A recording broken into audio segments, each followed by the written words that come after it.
Hello student, welcome back. आज हम organisational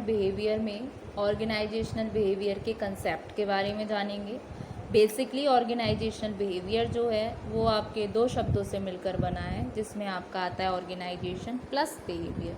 अब जानते हैं ऑर्गेनाइजेशन क्या होता है। जैसा कि मैंने बताया था आपको प्रीवियस वीडियोस में भी, मैं आपको बता चुकी हूँ कि ऑर्गेनाइजेशन क्या होता है। तो ऑर्गेनाइजेशन क्या है, एक ग्रुप ऑफ पीपल है जो कलेक्टेड होते हैं to work for a common goal के रिगार्डिंग विद कलेक्टिव एफर्ट्स के साथ। ठीक है, तो ऑर्गेनाइजेशन को रेफर कर सकते हैं ग्रुप ऑफ पर्सन्स है जो ओरिएंटेड हो रहे हैं towards achieving a common objective, जिसमें डिफरेंट व्यूज़ होते हैं, उनके टर्म्स होते हैं। ठीक है, और व्यूज़ होते हैं about the term organisation. Organisation को डिफाइन किया जा सकता है एक एनी ग्रुप ऑफ इंडिविजुअल्स है, लार्ज और small, that is cooperating under the direction of executive leadership. ठीक है, in the accomplishment of certain common objects. ठीक है, फिर आता है बिहेवियर। बिहेवियर क्या है, ये एक आपका वर्बल और फिजिकल रिस्पॉन्स है।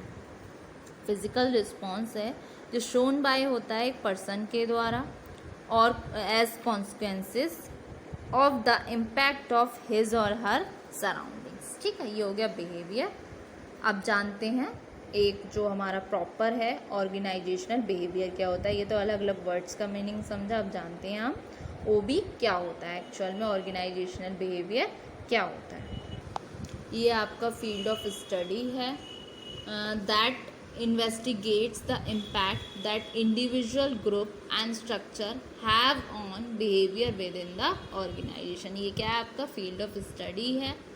ठीक है, जिसका इम्पैक्ट होता है इंडिविजुअल के ग्रुप पे, स्ट्रक्चर पे, उसके बिहेवियर पर विद इन ऑर्गेनाइजेशन में, ऑर्गेनाइजेशन के अंदर। फील्ड ऑफ स्टडी है विद इन द ऑर्गेनाइजेशन। तो ऑर्गेनाइजेशनल बिहेवियर को अंडरस्टैंड किया जा सकता है ठीक है इस वे में। तो ऑर्गेनाइजेशन बिहेवियर क्या है, is to understand, predicting and controlling human behaviour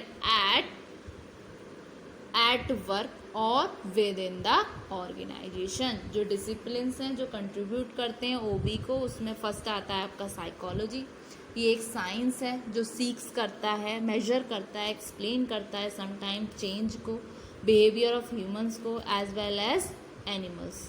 ठीक है, तो ओबी में डोमेन होते हैं जो इनहेरेंट करते हैं साइकोलॉजी से। उसमें आते हैं आपके learning, motivation, perception, personality, attitude, job satisfaction, work stress. ये क्या हो गए, ये हो गए इंडिविजुअल से रिलेटेड होते हैं, तो साइकोलॉजी में आ गए। फिर आते हैं आपके सोशोलॉजी।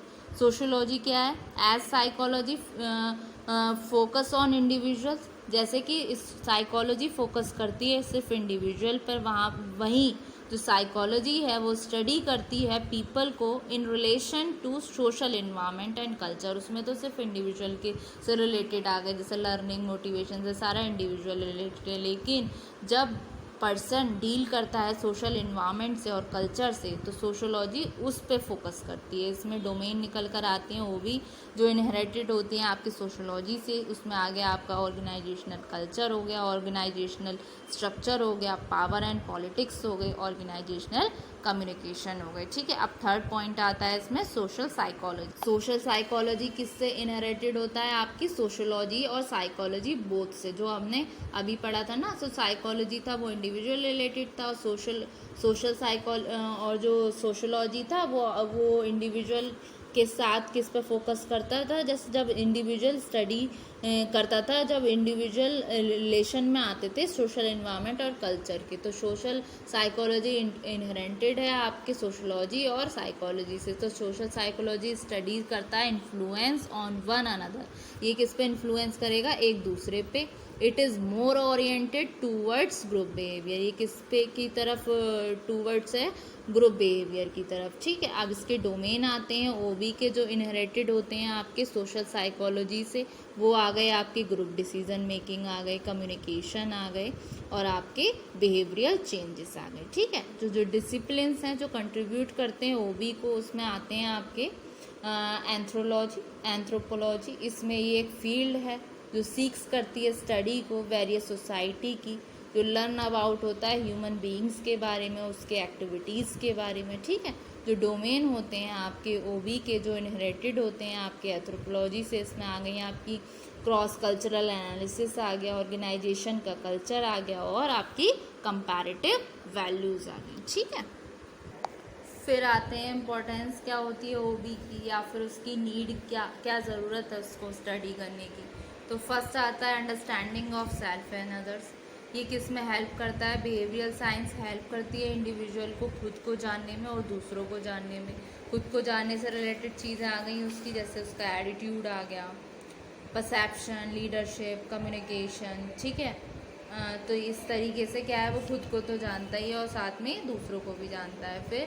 फिर आगे आपकी इसमें मोटिवेशन ऑफ ह्यूमन रिसोर्सेज, जो जॉब होती है मैनेजर की ऑर्गेनाइजेशन में, वो उन थिंग्स को डन करती है थ्रू अदर्स।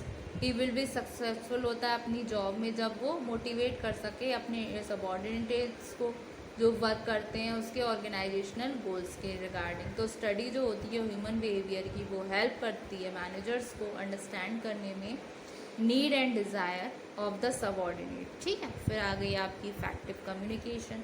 इफेक्टिव कम्युनिकेशन होती है ऑर्गेनाइजेशनल इफेक्टिवनेस के निकालने, क्योंकि कम्युनिकेशन इफेक्टिव होनी चाहिए जिससे कि जो आपका काम है, इंटरपर्सनल डायनामिक है, वो इवेल्युएटेड किया जा सके।